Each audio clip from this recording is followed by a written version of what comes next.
Brilliance Audio presents Close Your Eyes by Iris and Roy Johansen. Performed by Elizabeth Rogers. It wasn't just her imagination. Stephanie Marsh looked back as she walked through the second level of the parking garage for Gold's Gym. She wasn't alone. She had been aware of distant footsteps attempting to fall in time with her own, but she had told herself that they were just echoes reverberating off the empty garage's concrete walls.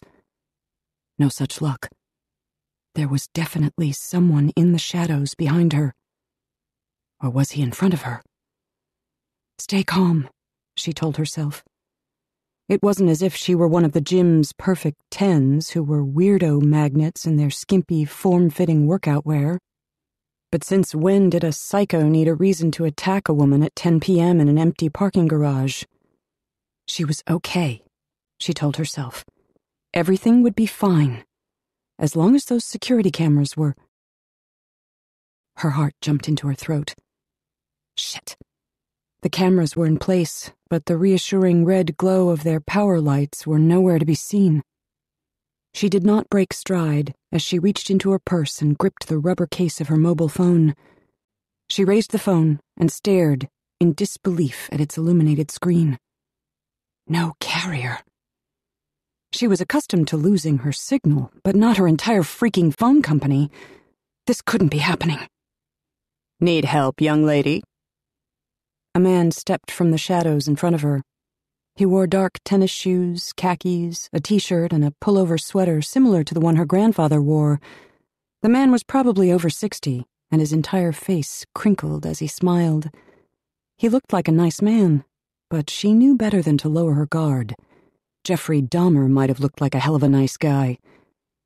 She kept walking. No problem. Have a good night. You too. He smiled again. The Portland Street exit is closed. You'll have to go out on Wesleyan. She nodded and walked faster. This wasn't news. The Portland Street exit was always closed after 8. Just a few more yards to her car.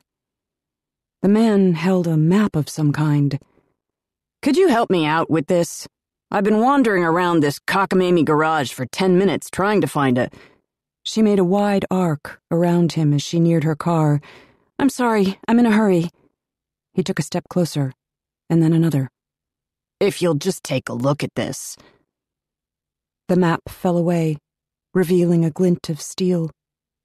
Pain. She shuddered, unable to move. The man now stood next to her. He shook his head as he slowly pulled the blade from her abdomen. I'm sorry, he whispered. You don't deserve this. She stared at him in disbelief, trying to reconcile the kind, regretful face with the horrible thing that was happening to her. She was falling, the floor of the parking garage rising up to meet her. She scarcely felt the impact. Her insides felt like cold concrete, hardening and making it impossible for her to move or breathe. She tried to scream, but there were only gurgling sounds in the back of her throat. The man wiped his bloody knife with a bandana. Shh. It will be over soon, Stephanie. He knew who she was. Then it hit her. They had found out. Skylar. She pushed out the word. Just relax. Tell Skylar. Darkness crept over her, from the back of her neck, over her skull, taking away thought, taking away everything that she was. She had to say it. Gotta get this out. Yes, dear, he asked gently.